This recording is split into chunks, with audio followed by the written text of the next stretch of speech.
Realidade em Pauta já está de volta. Hoje o nosso assunto é o drama da Argentina, que vive um cenário econômico de muita instabilidade e que pode respingar em outras economias.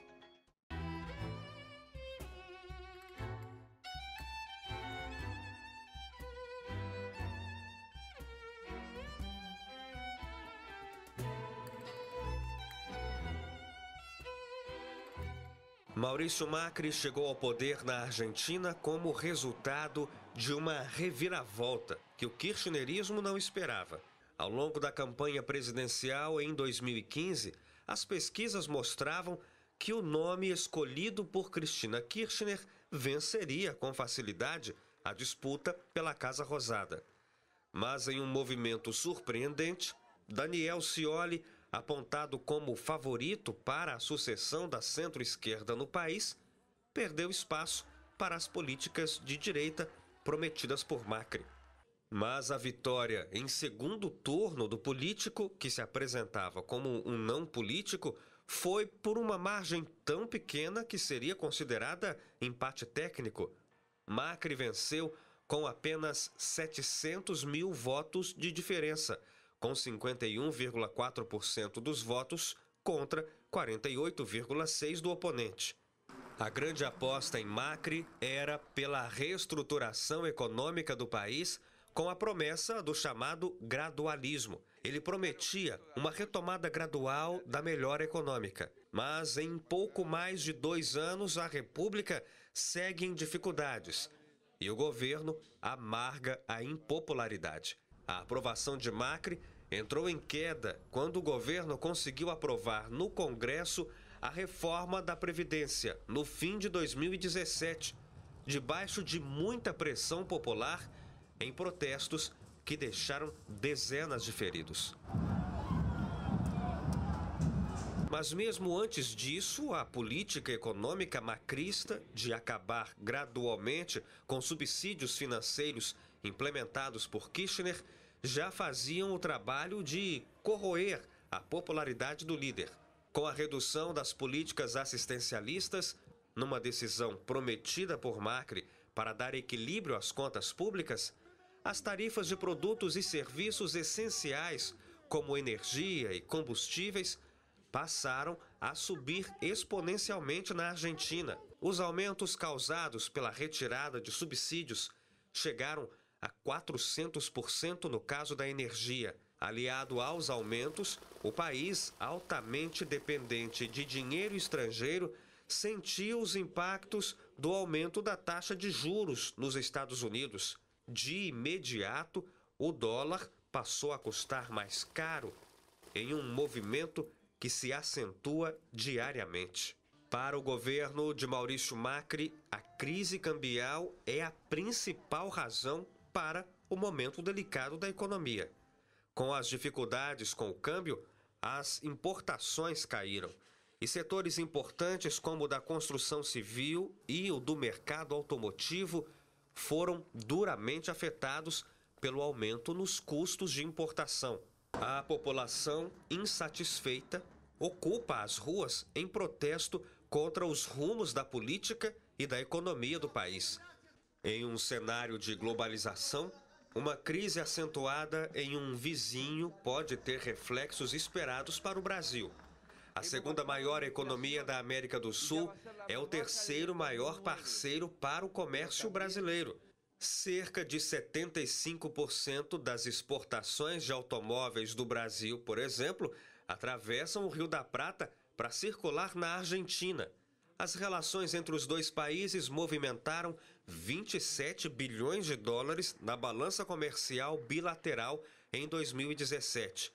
As exportações brasileiras para a Argentina chegaram a mais de 17 bilhões de dólares no ano, o que torna a Argentina o principal sócio do Brasil na América do Sul.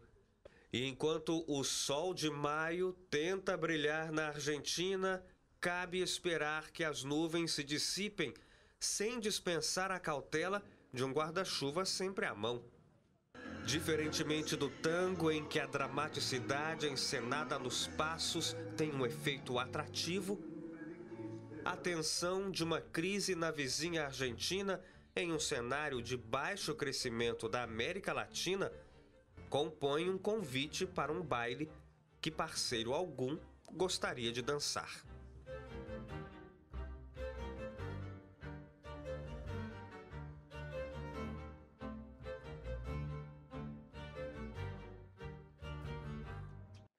A gente continua conversando aqui com a Andréa Beppu, doutora em História Econômica pela USP, sobre esse assunto. Andréa, qual é o impacto que a América do Sul, a América Latina, quem sabe o Mercosul, podem enfrentar por conta desse problema que a Argentina enfrenta? Na verdade, um dos pontos que, por exemplo, o Brasil tem que ficar muito preocupado é com o desemprego. Como nós vendemos muito, entendeu, para a Argentina, isso, né? E, obviamente, a gente está vendo se estourar aqui agora, mas é algo que já vinha ali e vai ter consequências. Seria o quê? Nós enfrentarmos desemprego, entendeu, nos setores que estão vendendo continuamente aí para a Argentina. Vamos esperar, por exemplo, isso aqui nas indústrias mesmo que nós temos aqui no Vale do Paraíba, entendeu? Por exemplo, nas indústrias automobilísticas, nos setores de calçado, que é aqui, principalmente no interior de São Paulo. Então, assim, essas áreas nós vamos, com certeza, ver afetado com o desemprego. E um ponto que nós vamos ter que nos preocupar também é com a questão do câmbio, tá? Eu acho que isso aqui, esse pedido de resgate pelo FMI, isso mostra ali que provavelmente, né, nós não temos os dados, às vezes todos precisos, nunca se sabe se o governo passa dados precisos, mas o quão já foi atingida a economia argentina, né? Para ele chegar a fazer esse pedido de resgate, isso na verdade os investidores, muitos de brasileiros aqui que investem na Argentina, entendeu? Eles vão provavelmente vender seus papéis agora rapidamente, né? Isso vai ter efeito tanto dentro do nosso mercado como no mercado financeiro internacional.